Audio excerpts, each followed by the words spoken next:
আসসালামু আলাইকুম সবাইকে। আজকে আমরা মূলত পরিমিতি চ্যাপ্টারের সিকিউ সলভ করব। পরিমিতি চ্যাপ্টারে সিলেট বোর্ডে আসা 24 সালের এই সিকিউটা আজকে আমরা সলভ করব। সো এই সিকিউটা খুবই গুরুত্বপূর্ণ এবং আমাদের বিগত সালগুলোতেই, বিগত যে সাল আছে ওখানে এটা চলে এসেছে। তো চলো শুরু করা যাক। দেখো, এ নাম্বারটা তোমাদের দেখিয়ে দিলেই পারবে, পুরোটা করে দেওয়ার দরকার নাই। বলছে 54 বর্গ সেন্টিমিটার ক্ষেত্রফল বিশিষ্ট কোন রম্বসের, আচ্ছা দেখো এখানে কিন্তু আমাদের উল্লেখ করে দিছে এটা একটা কি রম্বস। বলছে রম্বসের একটি কর্ণের দৈর্ঘ্য, এটা যদি হয় D1, কর্ণের দৈর্ঘ্য 9 সেন্টিমিটার হলে, এটা যদি 9 সেন্টিমিটার হলে তাহলে অপর কর্ণের দৈর্ঘ্য নির্ণয় করতে বলছে। দেখো আমরা কিন্তু জানি যে রম্বসের ক্ষেত্রফল কি। এই যে রম্বসের ক্ষেত্রফল হয় হাফ ইন্টু কর্ণদ্বয় D1 into D2, half into কর্ণদ্বয়ের গুণফল। সো আমরা আমাদের D1 দিয়ে দিচ্ছে, ক্ষেত্রফলটাও দিয়ে দিচ্ছে, ক্ষেত্রফলটা বলে দিচ্ছে 54, আর হাফ ইন্টু D1 কত, D1টা বলে দিচ্ছে 9 সেন্টিমিটার, আমাদের D2টা বের করতে হবে। তো এখন D2 যদি বের করতে যাই তাহলে এটা কত হয় দেখো। তো D2 ইজ ইকুয়াল টু হবে কত, এখানে আছে 54 into 2 divided by 9। So 9 6 9 54, so 6 কে 2 দিয়ে মাল্টিপ্লাই করলে D2টা কত আসে, D2টা আসে 12। সো দ্বিতীয় যে কর্ণ আছে ওইটা হবে 12 মিটার, ঠিক আছে। আচ্ছা, এটা গেল আমাদের এ নাম্বার কোশ্চেনের সলিউশন। সো আমরা যদি বি নাম্বার দেখি, বি নাম্বার ম্যাথটা খুবই ইম্পর্টেন্ট। বি নাম্বার বলছে বৃহত্তর সমান্তরাল বাহুদ্বয়ের মধ্যবর্তী লম্ব দূরত্ব নির্ণয় করতে বলছে। আচ্ছা, আমরা আগে একটু কোশ্চেনটা অ্যানালাইসিস করি। দেখো আমাদের কি বলছে, আমাদের হচ্ছে একটা সামান্তরিক দেয়া আছে। এই যে আমাদের হচ্ছে এরকম একটা সামান্তরিক দেয়া আছে। হ্যাঁ, সামান্তরিকটা আমরা সবাই চিনি, ধরলাম সামান্তরিকটা কত, A B C R D. এই সামান্তরিকটা দেওয়া আছে, এই সামান্তরিকটা হচ্ছে আমাদের, দেখো কি দেওয়া আছে, জমির সন্নিহিত বাহু ধরে দৈর্ঘ্য 45 আর 39 মিটার দেওয়া আছে। সো এইটা যদি হয় 45 মিটার, এটা অবশ্যই কত, 39 মিটার দেওয়া আছে। এবং বলে দিচ্ছে ক্ষুদ্রতম কর্ণের দৈর্ঘ্য হচ্ছে 42 মিটার। সো দেখো সামান্তরিকের কিন্তু দুইটা কর্ণ হয়, এই একটা কর্ণ, এই একটা কর্ণ। তো আমাদের এই যে এইটা ছোট কর্ণ, লাইনটা সোজা করবে, ছোট কর্ণটা বলে দিচ্ছে কত, 42 মিটার। এবং আমাদের এখানে হচ্ছে কোশ্চেনে কি বলছে, কোশ্চেনে বলছে সমান্তরাল বাহুদ্বয়ের মধ্যবর্তী লম্ব দূরত্ব নির্ণয় করতে। অর্থাৎ আমাদের হচ্ছে দেখো, এই যে এইটা আর এইটা কি সমান্তরাল বাহু না, সমান্তরাল বাহুদ্বয়ের মধ্যবর্তী এই দূরত্বটা বের করতে বলছে। তো লাইনটা সোজা হলো না, এই দূরত্বটা হবে অনেকটা, এই যে এরকম। সো এই হাইটটা, এটা যদি এইচ হয়, এই হাইটটা আমাদের বের করতে বলছে। সো এটা আমরা কিভাবে বের করব, এটা বের করার জন্য দেখো আমাদের যে এই যে এ বি এবং ডি এই ত্রিভুজটা আছে। হ্যাঁ, এই যে এই ত্রিভুজটা, এই পুরো ত্রিভুজটা এ বি ডি। সো এই ত্রিভুজটার দেখো তো তিনটা বাহুই কিন্তু আমরা জানি, এ বি বাহুও জানি। একটু আমি লিখে দেই, দেখো ত্রিভুজ এ বি ডি, এই ত্রিভুজে দেখো তো, এই ত্রিভুজে এ বি বাহুটা কত 45 না। তারপরে দেখো তো এই যে বি ডি এই বাহুটা কত, এই বাহুটা কত, ছোট কর্ণটা কত 42। আবার দেখো এই যে এ ডিও কত 39। এখন তিনটা বাহু জানলে আমরা কি অনায়াসে এইটার ক্ষেত্রফলটা বের করতে পারবো না? হ্যাঁ পারবো, অবশ্যই। আমরা ক্ষেত্রফলের ফর্মুলাটা কি জানি, ত্রিভুজের তিনটা বাহু থাকলে ক্ষেত্রফল কি হয়, এই যে রুট ওভার অফ কি হয়, S into S minus A S minus B into S minus C. So এখানে এসটা কি ছিল, এসটা ছিল অর্ধপরিসীমা।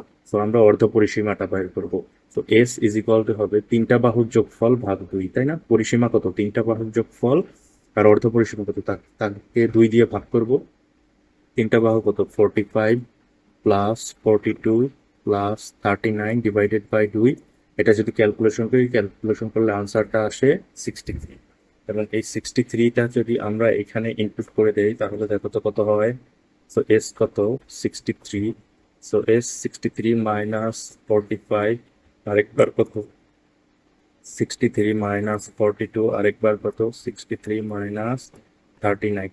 এবং এটা যদি আমরা একটু ক্যালকুলেশন করি, তাহলে আনসারটা হচ্ছে আসে 756 বর্গ মিটার। যেহেতু ক্ষেত্রফল অবশ্যই বর্গ কথাটা আসবে, তাই না, এত বর্গ মিটার। এরপর এরপর কি করা যায় দেখো তো, আমরা আবার কি এটা জানি, আমরা কি জানি ত্রিভুজের ক্ষেত্রফল, এই ত্রিভুজের ক্ষেত্রফলটা সমান সমান কি হাফ ইন্টু ভূমি। ভূমি কত হবে দেখো তো, এ বি ইন্টু উচ্চতা, ভূমি কোণ উচ্চতা এইচ লেখা যায়। এই যে এই ত্রিভুজটাই দেখো, আবার ত্রিভুজের দুইটা ফর্মুলা জানি, একটা কি এইটা, আর একটা এই যে এইটা, এই দুইটাকে আমরা জানি কি জানি না, হ্যাঁ জানি। তাহলে এটা কি ভূমি আর এটা কি হাইট, সো ভূমি হাইট ইন্টু হাফ করলে কি ত্রিভুজের ক্ষেত্রফল। আর ত্রিভুজের ক্ষেত্রফলটা আমরা কত বের করলাম, ওই যে এত। হ্যাঁ, এখন এখানে দেখো আমরা যদি সবগুলা মান বসিয়ে দেই তাহলে কিন্তু হাইটটা পেয়ে যাই। তাহলে হাফ ইন্টু এবি কত, সো এবিটা হচ্ছে 45 into H is equal to 756। So এখান থেকে যদি আমরা এইচটা ক্যালকুলেশন করি তাহলে কত হবে 756 ইন্টু কত 2 ডিভাইডেড বাই 45। তাহলে আমাদের হাইটটা আসে হচ্ছে 33.6 মিটার। তোমরা একটু ক্যালকুলেটরে ক্যালকুলেশন করবে, দেখবে হাইটটা আসে 33.6 মিটার। অতএব আমাদের এই হাইটটা কত, এই যে 33.6 মিটার। তো আমি যদি আরেকটু রিক্যাপ করে দেই তাহলে আমরা কি করলাম, আমাদের মূলত এই যে সমান্তরাল বাহুদ্বয়ের এই যে এই বাহু আর এই বাহুর মধ্যবর্তী লম্ব দূরত্বটা মূলত এই যে এই দূরত্বটা বের করতে বলছিল। আমরা দেখলাম যে এই দূরত্বটা হচ্ছে মূলত আমাদের এই যে এ বি ডি যে ত্রিভুজ আছে ওইটার উচ্চতা। তো আমরা যদি ত্রিভুজের ক্ষেত্রফল জানি তাহলে হাফ ইন্টু ভূমি গুণ উচ্চতা করে ফেলতে পারি, ওখান থেকে হাইট বের করতে পারি। তো এই ত্রিভুজের ক্ষেত্রফলটা বের করার জন্য আমরা আবার ত্রিভুজেরই আরেকটা ফর্মুলা ইউজ করছি, ওইটা কি √অফ S into S minus A S minus B S minus C. এখানে এসটা ছিল অর্ধ পরিসীমা। সো খুবই ইজি একটা ম্যাথ ছিল, আশা করি তোমরা সবাই বুঝতে পেরেছো। এরপর হচ্ছে আমরা সি নাম্বারটা সলিউশনে চলে যাব। সি নাম্বারটা কি বলছে, জ্যামিতির বৃহত্তম কর্ণের দৈর্ঘ্য নির্ণয় করো। ঠিক আছে, আচ্ছা আমরা আরেকটা ব্ল্যাঙ্ক পেজ নিয়ে নেই, তারপর ওইখানে এটা সলভ করবো। আচ্ছা দেখো, আমরা যদি আমাদের সামান্তরিকটা আরেকবার ড্র করার চেষ্টা করি তাহলে যে এরকম ছিল। আমাদের সামান্তরিকটা যদি আরেকবার ড্র করার চেষ্টা করি তাহলে এ বি সি ডি সমান্তরিক ছিল, এবং আমাদের এই ছোট কর্ণটা বলে দিয়েছিল। তো আমাদের ছোট কর্ণটা কত বলে দিয়েছিল, আমাদের ছোট কর্ণটা ছিল 42। এবং বাকি দুইটা ছিল 45 এবং 39। এটা ছিল কত 45 39, এটা দেওয়া ছিল। হ্যাঁ, এটা দেওয়া ছিল, আমাদের হচ্ছে এটা ছিল ক্ষুদ্রতম বাহু, আমাদের হচ্ছে এইবার এই এই এই যে এই বৃহত্তম কর্ণটা বের করতে বলছে। AC is equal to what, এইটা আমাদের বের করতে বলছে। এইটা বের করার জন্য দেখো, এই এসিটা আমরা যদি এই এবিটাকে একটু বর্ধিত করি এইদিকে, আবার এই সিটাকে যদি এখানে মিলিয়ে দেই তাহলে এইটা একটা সমকোণ তৈরি হয় না, এবং এই যে এখানে একটা বড় ত্রিভুজ তৈরি হয় না, হয় কি হয় না, হ্যাঁ হয়। তাহলে দেখো তো, এইটা আমাদের একটা সমকোণী ত্রিভুজ হয় না, এই যে এ বি সি, এইটা কোণ এ বি সি একটা কি একটা সমকোণী ত্রিভুজ। সো এই সমকোণী ত্রিভুজের এসিটাই তো কোণ। So AC is equal to কত হবে, √অফ এ বি তার উপর হোল স্কয়ার প্লাস বিসি তার উপর হোল স্কয়ার। এখন দেখো আমরা কি এই যে এই বিন্দুটা যদি হয় এ ই তার উপর হোল স্কয়ার আর ইসি। আচ্ছা, এইটা যদি আমাদের একটা সমকোণী ত্রিভুজ হয় তাহলে দেখো তো আমাদের এই এসিটাই কি, একটা মিনিট, হ্যাঁ আচ্ছা দেখো, এটা যদি আমাদের সমকোণী ত্রিভুজ হয় তাহলে দেখো তো এই এসিটা কি আমাদের অতিভুজ না? তাহলে আমরা কি জানি, অতিভুজ স্কয়ার ইজ ইকুয়াল টু লম্ব। লম্ব কোণটা এই পুরাটা, কিন্তু এই যে এই পুরাটা। সো লম্ব কি হবে, এ ই স্কোয়ার প্লাস, সরি এটা ভূমি, আর লম্ব কত হবে ইসি, ইসি তার উপর হোল স্কোয়ার।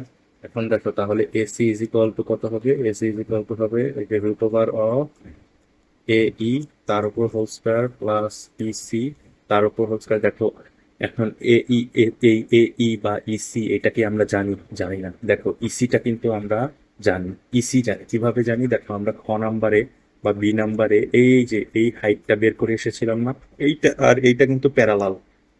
সো আগেরটা ছিল 33.6, তাহলে এটাও কত হবে 33.6। তাহলে দেখো এই ইসিটা কিন্তু আমরা পেয়ে গেলাম, ভালো কথা। এবার এ ইটা কিন্তু চাইলে আমরা বের করতে পারি। এ ই বের করার জন্য দেখো এই এ ইটা, এই যে এই এ ই এটা দুইটা অংশে বিভক্ত না? অবশ্যই দুইটা অংশে বিভক্ত। একটা হচ্ছে এ বি প্লাস আর কত বিই। এই এ বি অংশটা আমরা জানি এটা কত 45, কিন্তু এই বিই অংশটা জানি না। বিই অংশটা বের করা হবে আমাদের টার্গেট। দেখো বিই অংশটা বের করার জন্য এই বিই কি, দেখো এই ত্রিভুজের আবার ভূমি না, এই যে বিইসি এই ত্রিভুজের ভূমি না, এটাও তো একটা সমকোণী ত্রিভুজ।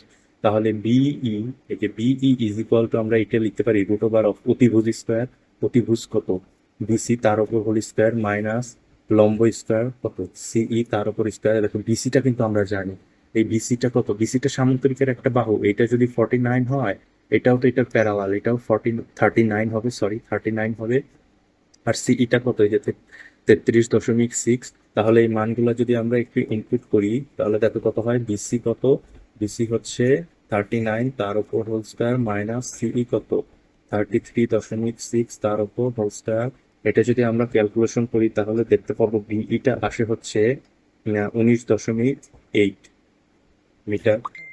এখন তাহলে আমরা অবশ্যই এ ইটা বের করতে পারি। এ ই কত হবে, এই যে এটা 19.8।